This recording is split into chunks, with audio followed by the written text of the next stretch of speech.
नमः संस्कृताय मित्रों। आइए आज देखिए महाकवि कालिदास की शैली। और ये कक्षा 11 में कक्षा 12 में हर बार यही प्रश्न आता है। तो 12 वाले तो बिल्कुल इम्पोर्टेंट समझ लीजिए। महाकवि कालिदास की शैली आता है या उपमा कालिदास से आएगा।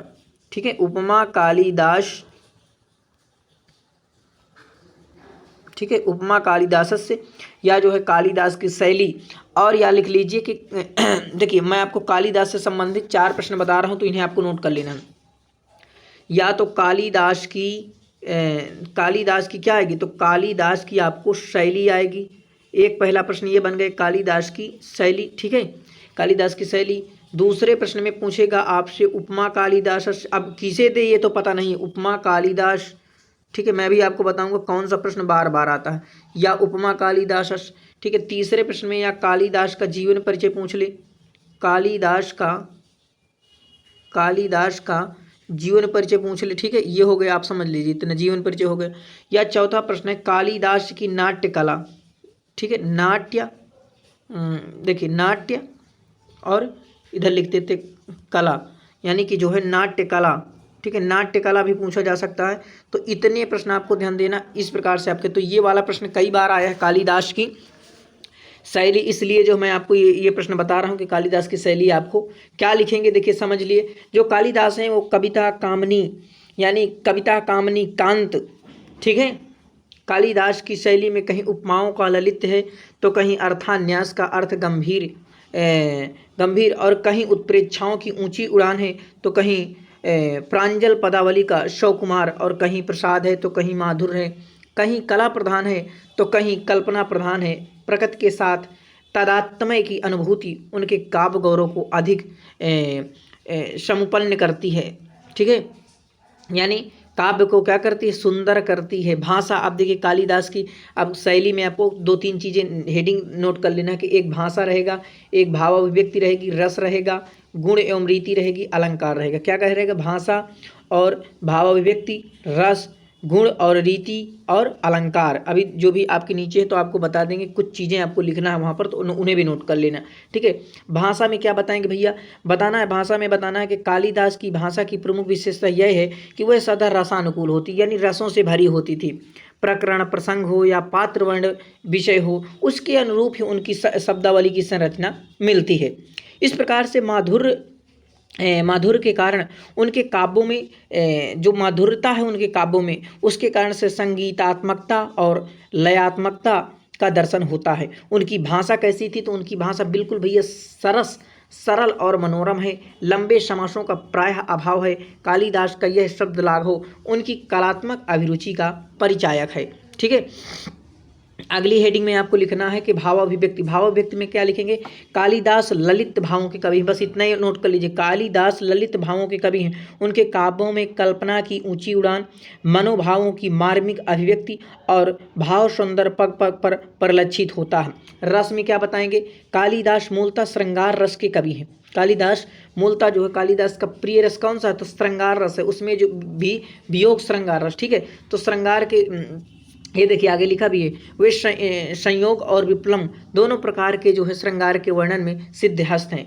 करुण रस के भी कतिपय वर्णन अत्यंत मार्मिक हैं। वीर रस के प्रसंग यद्यपि कम है, तथापि उनमें कालिदास की योग्यता किसी प्रकार जो है न्यून हम नहीं कह सकते हैं। रसों का वर्णन अत्यल्प है, यानी जो है कम है।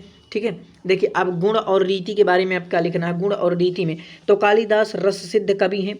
उनकी लोकप्रियता का प्रधान कारण उनकी प्रसादपूर्ण और लालित्य युक्त परिष्कृत शैली है। उनके सभी ग्रंथ वैदर्भी रीति पर लिखे गए हैं। बिल्कुल नोट कर लीजिए, कालिदास की जो रीति है वो वैदर्भी रीति है। वैदर्भी रीति पर लिखे गए हैं। मधुर शब्द, ललित रचना, समासों का सर्वथा अभाव, छोटे छोटे समास युक्त पदों का होना, यह वैदर्भी रीति है। अगर आपसे कोई पूछे कि वैदर्भी रीति का भैया क्या मतलब होता है, तो बता देना तुरंत कि वैदर्भी रीति का मतलब यह होता है सर कि मधुर शब्द, ललित रचना, समासों का सर्वथा अभाव हो और छोटे छोटे समास युक्त पदों का होना, यही जो है क्या है, वैदर्भी रीति। और कालिदास इसके सिद्धहस्त कवि हैं, ये बता देना।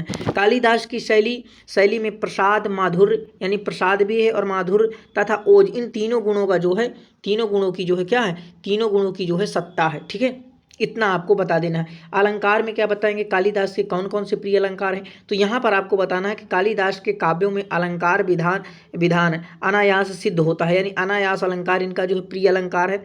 पद पद पर अनुप्रास, उपमा, रूपक, दीपक, अर्थान्यास और उत्प्रेक्षाओं के दर्शन होते हैं। यद्यपि यमक, अतिशयोक्त, दीपक, व्यतिरेक यानी संपूर्ण ये जो है अलंकारों का देखिए प्रयोग कर रहे हैं।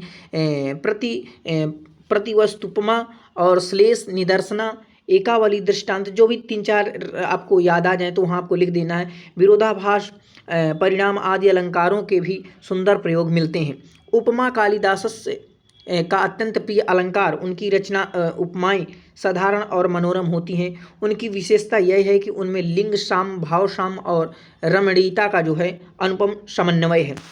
देखिए कुछ अगर आपको ये श्लोक याद आ जाए भैया तो श्लोक लिख देना है कि पुरस्कृता वर्तमानि पार्थिवेना प्रतयोद्गता पार्थिवो धर्मपत्न्या तदंतरे सा वीरराजधेनो देना क्षमादेगतेव संध्या। तो आपको अगर याद आ जाए तो रघुवंश महाकाव्य का ये द्वितीय सर्ग का 20वां श्लोक है, तो लिख देना है आपको, ठीक है। नंदिनी जो है, नंदिनी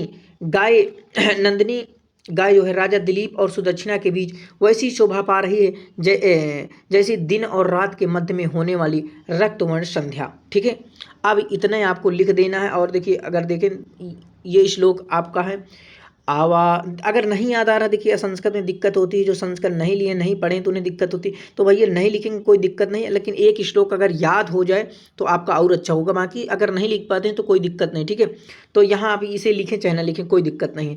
दिलीप के मतलब ये चीज़ें जो हिंदी लिखी इसे थोड़ा बहुत वहाँ लिख देना। दिलीप के ऊपर बाल लताओं ने फूलों की उसी प्रकार वर्षा की जैसे नगर की कन्याएं मंगलार्थ धान की लावों की जो है वर्षा करती हैं। आप देखेंगे शादी ब्याह में कैसे पर लावा डालती हैं। अर्थान्यास में कवि का व्यवहारिक उच्च ज्ञान रूप जो है प्रकट हुआ है।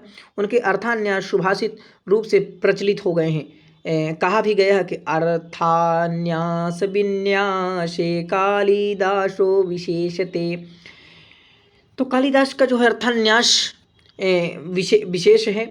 आप देखिए अगर ये हेडिंग अपने लिखना चाहें तो वर्णन वैचित्र्य, इसमें बताना है कालिदास के वर्णों में वैचित्र्य और वैविध्य दोनों हैं। उन्होंने अंतः प्रकृति और बाह्य यानी अंतः प्रकृति और बाह्य प्रकृति का सूक्ष्म निरीक्षण किया है। मनोभावों का विशुद्ध वर्णन, प्रकृति का मानवीकरण और प्रकृति के साथ तादात्म्य में उनकी जो है अनुभूति मिली हुई है। वर्णों में सजीवता और स्वाभाविकता, भावानुकूल पदविन्यास, तात्विक वर्णों के साथ व्यंजना वृत्ति का आश्रय, कला में कल्पना का संयोग और सरल भाषा में भावों की अभिव्यक्ति आदि गुण कालिदास के वर्णनों की विशेषताएं हैं।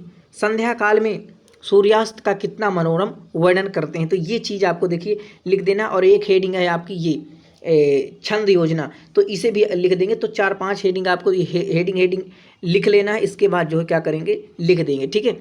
उपमा कालिदास यह भी हर बार आता है, तो इसे भी आप पढ़ लीजिए, हमारे चैनल पर पढ़ा हुआ है। और इस चैनल पर आपको संपूर्ण जो है संस्कृत की तैयारी होती है और आपके जो भी पूरा सिलेबस हम कराएंगे, क्योंकि आप देखेंगे अगर आप 12 से जुड़ रहे हैं तो आपको शिखर तक हम संस्कृत को ले जाएंगे। नमः संस्कृत मित्रों। और देखिए संस्कृत का ज़्यादा से ज़्यादा प्रचार करिए और लोगों तक संस्कृत को अपने मित्रों तक बांटिए। नमः संस्कृत।